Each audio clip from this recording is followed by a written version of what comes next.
اعوذ باللہ من الشیطان الرجیم بسم اللہ الرحمن الرحیم ومثلو اور مثال کالماتن کلمہ کی خبیثاتن جو ناپاک ہے کشجرتن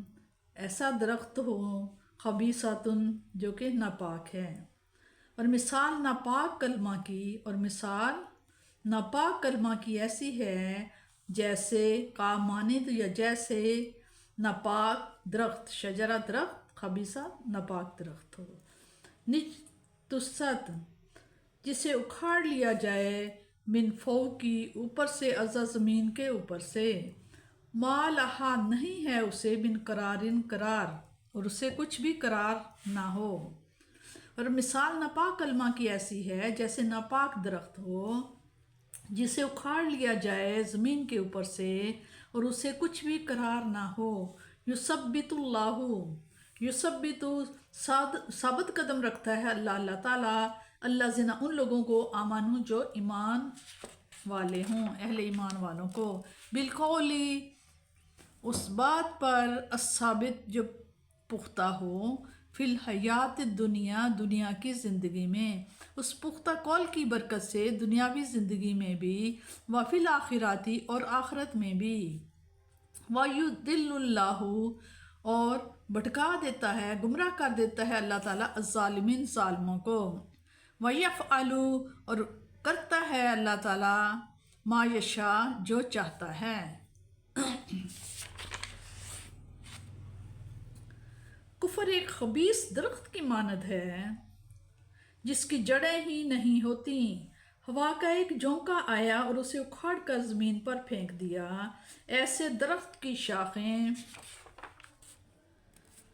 کہاں ہوں گی اور اس کا پھل کہاں لگے گا یعنی جو لوگ اخلاق و یقین سے کلمہ شہادت پڑھتے ہیں اس کی برکت سے اللہ تعالیٰ انہیں ہر مقام پر ثبات و استقامت بخشتا ہے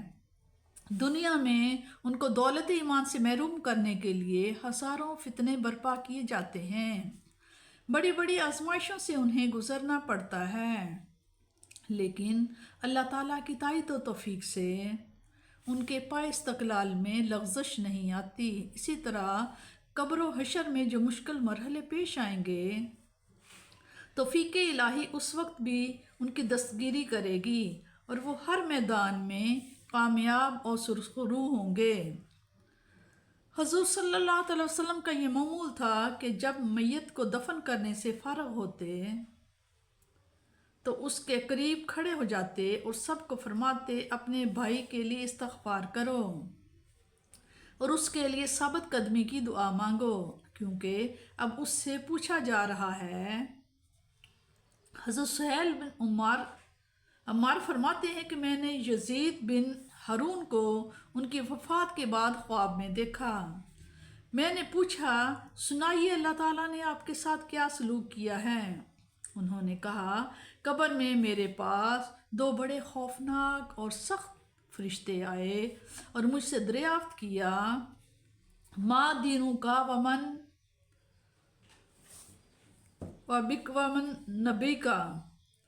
تیرا دین کیا ہے تیرا رب کیا ہے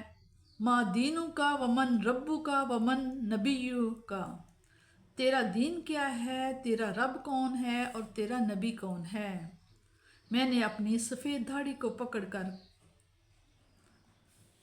کیا میرے جیسے شخص سے تم اس قسم کے سوالات پوچھتے ہو میں 80 سال تک لوگوں کو تمہارے انہی سوالات کے جوابات پڑھاتا رہا ہوں یہ بات ختم ہوئی تو انہوں نے ایک سوال پوچھا تم نے حریث بن عثمان سے کوئی حدیث لکھی ہے میں نے کہا ہاں ان دونوں فرشتوں نے کہا کہ وہ علی کرم اللہ وجہہ سے بغض رکھتا تھا اللہ تعالیٰ نے اسے مردود بنا دیا احادیث سے ثابت کیا ہے کہ اللہ تعالیٰ کے نیک بندوں کے لیے قبر ایک آرام گاہ ہے اور بدکاروں کے لیے اس میں شدید عذاب ہوگا اللہ تعالیٰ اپنے حبیب مکرم کے طفیل عذاب قبر سے بچائے آمین ثم آمین یعنی ظالموں کو قبر میں ان سوالات کا جواب بھول جائے گا